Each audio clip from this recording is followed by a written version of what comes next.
Good to see you again, and it's good to see me again, too. Whether you know it or not, I'm staring into a camera. You obviously can probably figure that out. And right behind that camera is a monitor. This means I have to watch myself as I'm doing this lecture.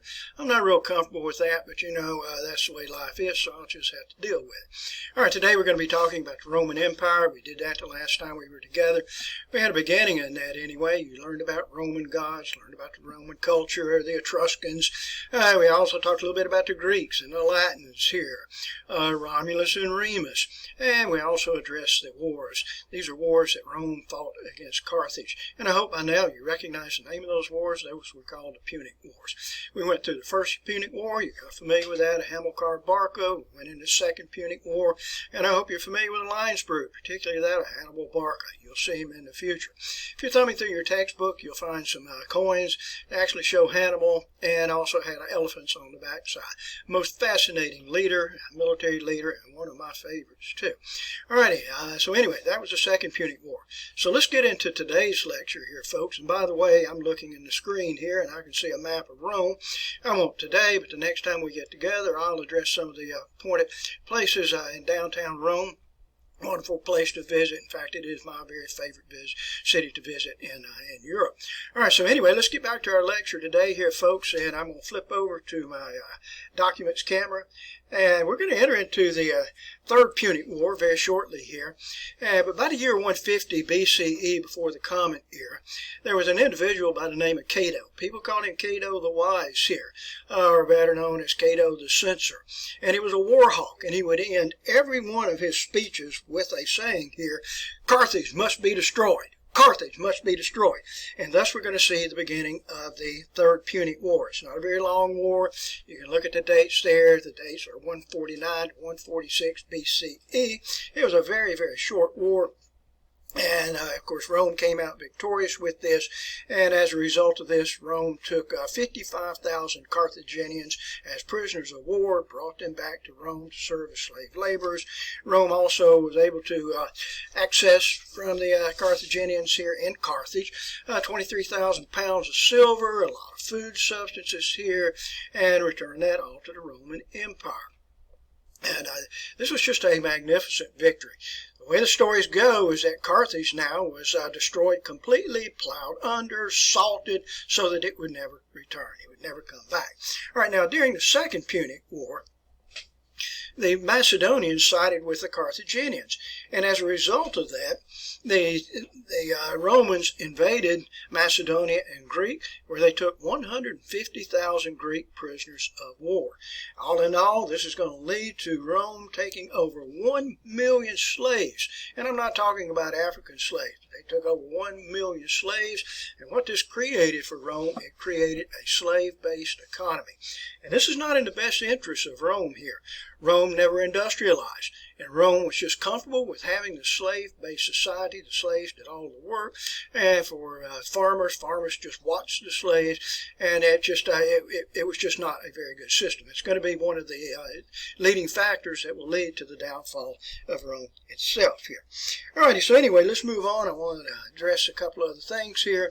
From this period of time here of 146 to 31 BCE, great civil unrest took place in Rome. There were social conflicts, there were assassinations, there were rivals among dictators, rivals among consuls, and insufferable wars, and also slave insurrections too. So let's address a couple of these slave insurrections.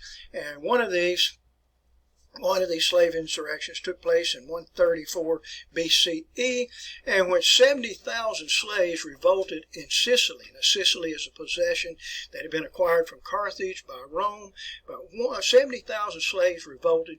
They defeated an entire Roman army, and it would take the services of a second Roman army to actually quell this rebellion of the 70,000 slaves. An even more noteworthy one is a slave rebellion that took place in 73 to 71 BCE, and it took place in the area around Naples, somewhere around the area of Naples, and close to where Mount Vesuvius is. During our next time together, I'll talk to you more about Mount Vesuvius. But nevertheless, here, Spartacus, and you probably heard this name before, Spartacus was being, let's get it up here so you can see it, Spartacus was being trained as a gladiator, but he led the slave revolt, and for a couple of years, they hid away up at Mount Vesuvius and literally controlled the entirety of the Italian southern peninsula there. And nevertheless, here we'll find that Spartacus and his slaves, I didn't write that down for you. There it is. I do have it there. That 6,000 of his slaves were actually captured. Spartacus himself was lost his life, but 6,000 of these were captured, and they were crucified on this road that runs 150 miles from Capua to Rome itself. So, in other words, if we look at this, and I've tried to draw this, let's pretend this is the Appian Way or whatever Roman road it is. And so with 6,000 slaves, 150 miles, this means for every 88 yards, we're going to see a pair of crucified slaves, revolting slaves there. The Romans were very effective with this crucifixion, and you'll learn more about that at a later time. All right, now let's address some of the other prominent Roman leaders, and I've just kind of cherry-picked a bunch of these. One who was very popular with the plebeians. In fact, he was elected for 7 different occasions. He's known as Marius. I'm not going to hold you responsible for him. You can read the dates that are right in front of you there, 107 to 86 BCE. And notice how we're very quickly going down to the Common Era, and we will be there quite shortly too. Another kind of prominent Roman leader was that of Sulla. Sulla ruled as a dictator.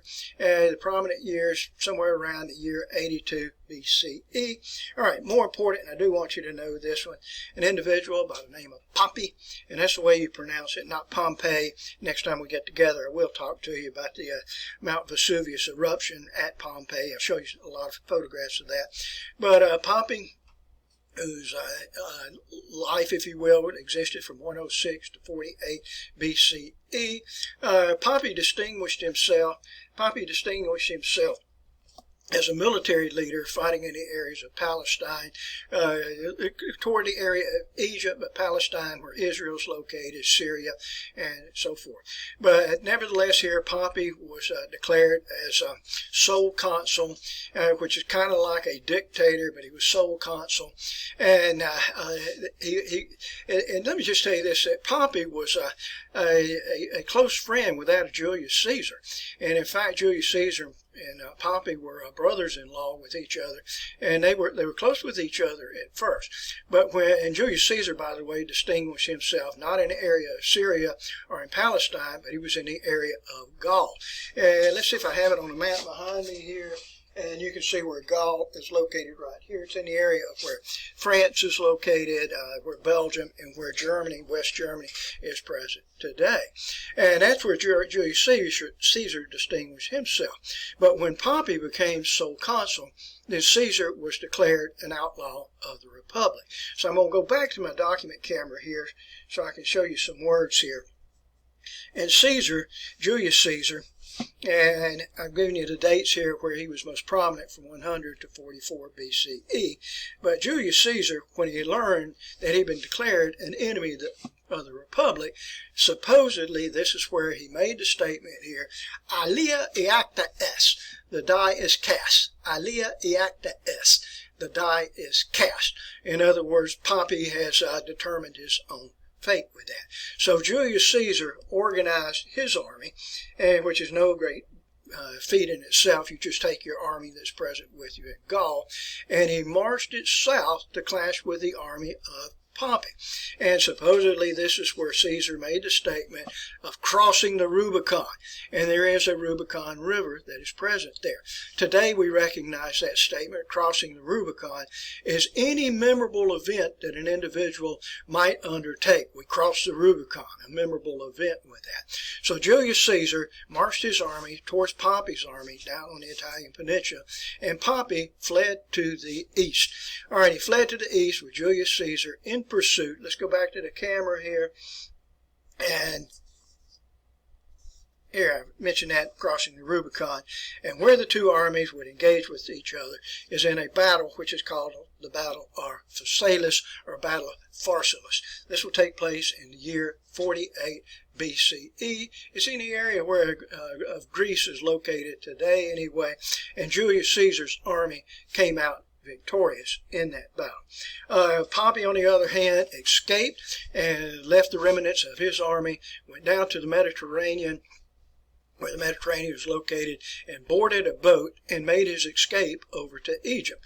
And as he stepped off the boat in Egypt, in Alexandria, friends of Julius Caesar were waiting for him, and they took the life of Pompey. They stabbed him to death, and then they decapitated him. All right, so anyway, for Julius Caesar, Caesar now marched his army on into Egypt. And when he arrived in Egypt, that's where he met up with Cleopatra, Cleopatra VII. And Cleopatra seduced Julius Caesar, and he impregnated her too.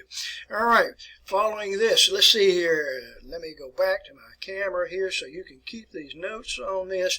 And so that was Cleopatra. All right, and then following this, Julius Caesar marched his army into Asia Minor or Anatolia, or better yet, as we know it today, he marched it into Turkey. And that's where Julius Caesar allegedly, supposedly, made the statement there, Veni Vidi Vici, Veni Vidi Vici. All right, try to read my writing there. You probably see this in the future. It's VENE VIDI but it's pronounced as a W.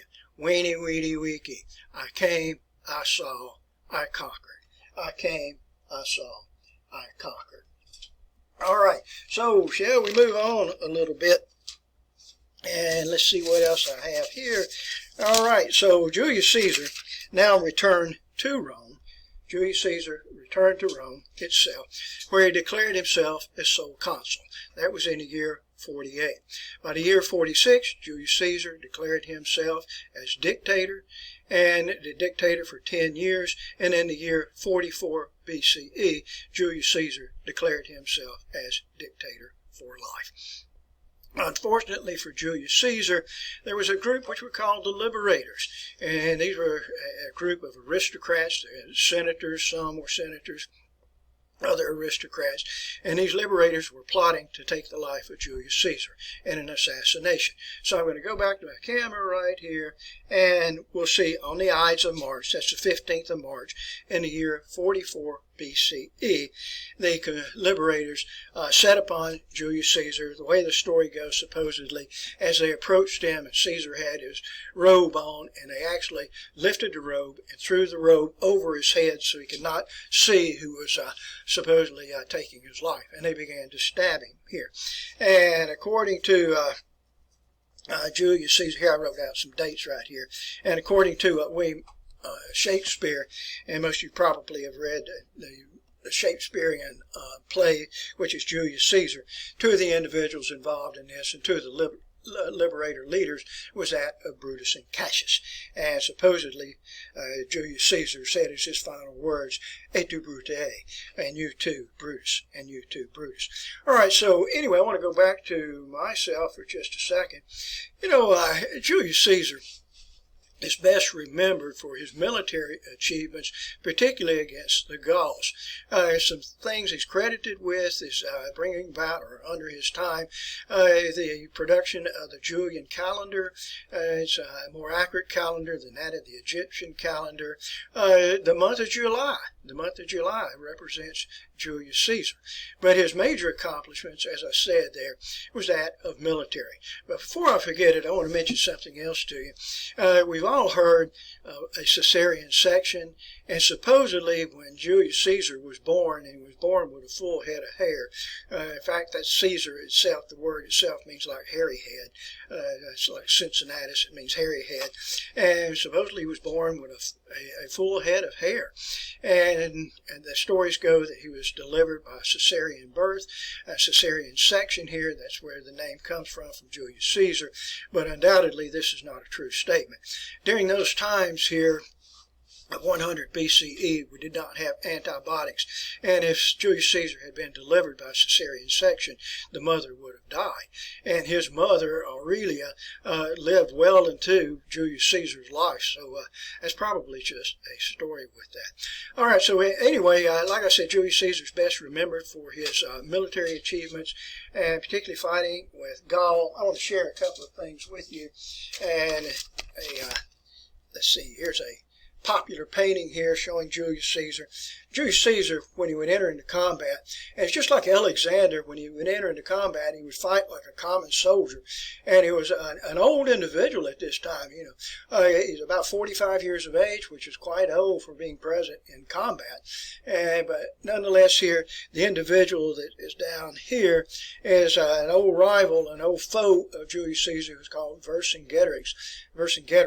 Let's see if I can find another likeness here. This is a close-up likeness here, and showing you Vercingetorix there, Julius Caesar, and they actually did take him into captivity, brought him back to Rome itself, the way the stories go, and kept him as a hostage for, I don't know, several years, and torturing him, and then finally executed the guy. Let's see if you can see the name here, Alesia. This is one of my favorite battles to talk about. It took place in France as we recognize it today. It was in Gaul at that time, and I tried to illustrate this for you in the Battle of Alesia. So let me try to get this here to show you the way that it worked. And I'll appreciate being in class so I can use my whiteboard to try to illustrate this. And I just penciled this out just a little bit ago to show you about the Battle of Alesia. All right, now, the Gauls were here, and the Gauls had their positions set up. And Julius Caesar was, of course, in pursuit of the Gauls.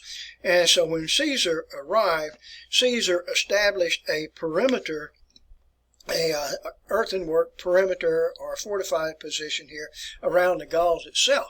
But what had actually happened was that Caesar had walked into a trap. What Vercingetorix had done, he kept a large body of his troops here, and he had another body of his troops that were hidden away over behind a mountain, behind the trees, and so forth. And so what the plan was for the Gauls was that when Caesar approached this group, then this group would attack Caesar.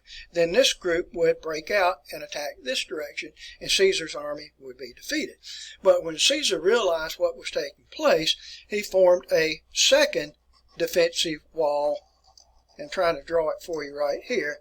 All right, so that where the Roman army actually was between two walls. And by being between two walls, this means that half of his army can attack in this direction, and half of his army can attack in this direction here. So Caesar actually constructed two fortified walls and attacked in two opposite directions there and achieved this magnificent victory at Alesia. And I love that battle.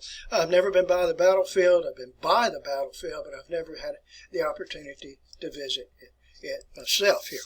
All right, so anyway, let's see where I am. Yeah, let me go back to my camera here and see where I am here on my list here. All right, now Roman culture is another topic that the Romans are famous for. But I'm going to tell you that for the Romans were great copyists, and they would copy much from the Greeks and much from Alexander's Hellenistic civilization. And but a couple of more interesting individuals, one who is known as Lucretius. Lucretius is like a philosopher. He wrote this piece which was called On the Nature of Things. Another individual, and I want you to recognize this individual too, Cicero. Now, if we translate the word Cicero in Roman or in Latin, Cicero means chickpea. All right, C-I-C-E-R-O, if you can't read my writing, and I do the best I can with this class. But Cicero is considered to be the father of Roman eloquence, and I want you to remember that. Remember these two individuals, Lucretius and also chickpea or Cicero. All right, now, in Rome, in Roman society, it's divided into a hierarchy. All right, this is not so terribly important here, but we've gone through this in other civilizations where we create and establish a hierarchical order in the society. And, of course, at the top, as part of the patricians, we had the senators. There were about 200 to 300 senators and their families. They're at the utmost top. Then we have another group which is called the Equestrian Order. Now, equestrian literally translates to mean like a horseman, but Equestrian Order. Now, these are the patricians, they are the aristocracy, but they're not senators. They're not senators, but they're wealthy individuals. And, of course, what makes up about 98% of what we recognize as just common people, these are the citizens, and then slaves, which slaves have no rights, and they're instruments of labor, and just hardly even deemed to be worthy of living. But anyway, that makes up the hierarchy in the Roman Empire. Now, after the death of Julius Caesar, after the murder, the assassination of Julius Caesar, the person that will follow him will be Octavian. Octavian was a grandnephew of Julius Caesar, the years in which he would rule, and by the way, he did rule as an emperor. It's going to be one of the first that we see recognized under the title of emperor, but those are the years there of 44 BCE to 14 CE. And if you're following in your textbook, what I want to do here is flip it back, camera back in my direction. Here, this sometimes it's easier to work here rather than knock everything off down below. But if you're looking in your textbook, and I'm on page 166 in this current edition of the textbook, you can see a likeness there of Octavian. All right, Octavian, and I personally like Octavian. So let's go back to my camera here, and for Octavian, and this is kind of difficult to understand because each of these military leaders, they have their own army. And so Octavian has an army, and then also an associate of his by the name of Marcus Antoninus. We commonly just give him the name here, Mark Antony. It's not Anthony, it's Mark Antony. And also another individual, Marcus Aemilius Lepidus. All right, so Lepidus had an army, Mark Antony had an army, and Octavian had an army. Now, what the three of those individuals were going to do was to avenge the death of Julius Caesar. And so they set off in pursuit of the armies of Brutus and Cassius.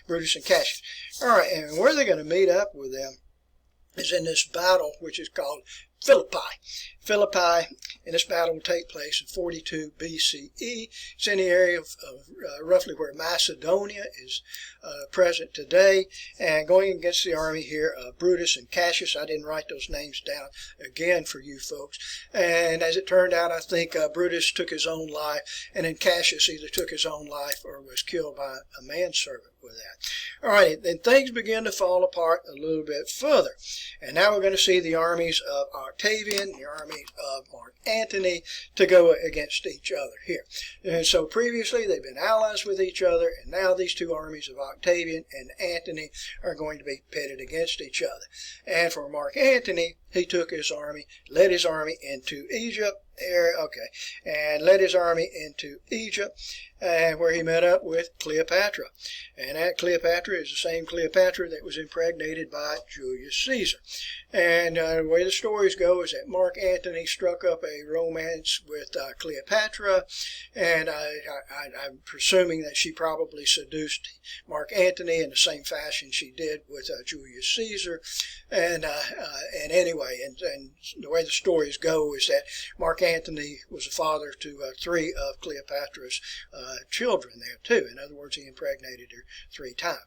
And that's just kind of a day in the life here. All right, I'm not quite through with that topic. I'm going to come back to it in just a second here. But I just happened to think of something about Julius Caesar. Julius Caesar was a married man, but he was quite a womanizer. And, of course, by the time that Julius Caesar was an adult, 45 years of age, such as that anyway, he was completely bald. And in fact, that's what his troops referred to Julius Caesar as in his womanizing ways. They called him the bald whoremonger. Anyway, and that was probably an unkind thing to say, certainly not when he's not here to defend himself. And it may have been offensive to you, whatever. But anyway, this war finally came to a close between Mark Antony and Octavian in a naval engagement. And this was actually a naval battle. It was not a land battle, which took place in 31 BCE. It was called the Battle of Actium, and I'm not going to hold you responsible for that title right there.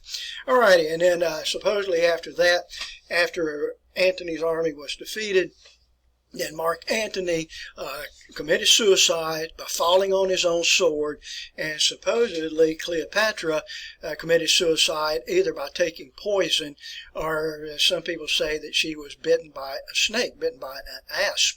And some historians go so far as to say that that is an acceptable form of suicide because it is a painless way to take your own life. When the serpent bites you, when the asp bites you, the death is so quick with that. I don't know. Okay, so anyway, let's continue on with Octavian. Now, this is a little bit confusing, and I spent a few minutes in our class face-to-face talking about this with my students so that they can get comfortable with this. Now, here we go. Octavian was a successor to Julius Caesar, but Octavian took the title of emperor. Now, Octavian likewise took the title of Augustus. Now, Augustus means worthy of honor. Now, Augustus also attached to his name Caesar Augustus. Caesar Augustus, worthy of honor. Now, what I want you to recognize here is that Octavian is Caesar Augustus. Octavian here is Caesar Augustus. They are the same individuals. In the early times of his time as the emperor, he was known as Octavian. Later, he was known as Caesar Augustus. All right, I hope you're clear on that. And this can be confusing because if you're reading about it in textbook, one paragraph you'll read about Octavian, the next paragraph you'll read about Caesar Augustus, and they're actually the same individual. Now, Augustus brought about a number of things. He created a new coinage system, established public services, and I'm talking about like fire departments and police departments, created a new and more fair taxation system, and he would provide incentives for colonization outside of the crowded city of Rome itself here. All right, so anyway, that's Octavian. Now, Octavian, or Caesar Augustus, his personal preference was to be referred to as princeps. As princeps. Princeps translates to mean like first citizen, and that's what he wanted to be referred to as. All right, so let's tie all this together again. We have Octavian, and Octavian, early name, then taking the name Augustus or Caesar Augustus, although the title that Caesar Augustus preferred was that of princeps, and princeps means first citizen. All right, now Augustus died in the year 14 CE, and this is during the times of Christ, and we'll address that at a later time. And for the next 80 years, here's the Principate, and for the next 80 years we would fall upon poor times. And I probably should have mentioned this a little bit earlier, and I got a little bit ahead of myself here. The times mostly that began in that of Caesar Augustus, and the time from 27 BCE until 180 BCE is referred to as the Principate.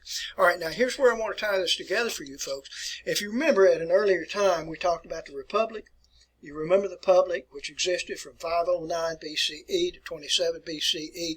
You'll find that date in your notes at some point anyway. And now we're going to enter into a new period here, which is called the Principate, 27 BCE to 180 BCE. And like I said, during this period, we'll find that it's about 80 years of unrest. So let me go through some of these emperors here, and I like to do this face to face because I can add a little bit more pizzazz to the lecture anyway. And most of these emperors are not very good emperors. One in particular is that of Tiberius, 14 to 37 CE. We're now in the CE, so if I don't write BCE or CE, just to make this assumption here that we're talking CE. So 14 to 37 CE, this is during the times of Jesus Christ. You'll see the name of Tiberius again as we go through the lecture. Tiberius is known for raping little boys. That is until he was killed by his grandson Caligula. And Caligula, the name translates to mean little boots. Little boots. This is Caligula, little boots, tall, spindly, prematurely bald. It was a capital offense to stare down upon the bald pate of Caligula. So if you were in a two-story dwelling and Caligula was below and you were found to be looking down at his bald head, you could be executed for that. And I'll tell you now, Caligula is one of my favorite individuals, and I say that tongue-in-cheek. For Caligula, he was married to his sister. He had sex with all three of his sisters. On one occasion, when one of his sisters was pregnant, he was so excited, he was so overcome with excitement that he could not wait for the full term of the pregnancy, and he had her disemboweled so that he could determine the sex of the infant there. And I don't know whether it was a boy or a girl, but I don't know. But anyway, he was probably making statements like, "Oh shucks, it was a boy instead of a little girl." He had sex with many individuals, sex with men. He would take the royal carriage and pass through the streets of Rome, and looking for potential females that he would like to have his way with. Then he would have those females summoned over to the palace, and he would have his way with them. He turned the royal palace into a brothel. He would murder dinner guests and just actually have them murdered, have them to eat dinner and have them murdered at the dinner table just for his personal amusement. He sent his army down to the seashores to collect pretty shells. He was just a piece of work with that. I'm trying to think of some of the other things that Caligula did. Caligula appointed his horse as a senator, and with that was his undoing. And the praetors, those are the judges there, then turned upon Caligula, and they stabbed him to death. And Caligula would be followed by his uncle, and let me move this down here, would be followed by his uncle, Claudius. Claudius from the year 41 through 54. Claudius was the best of these emperors of that 80-year period where we had some rather weak emperors. But Claudius was a social embarrassment.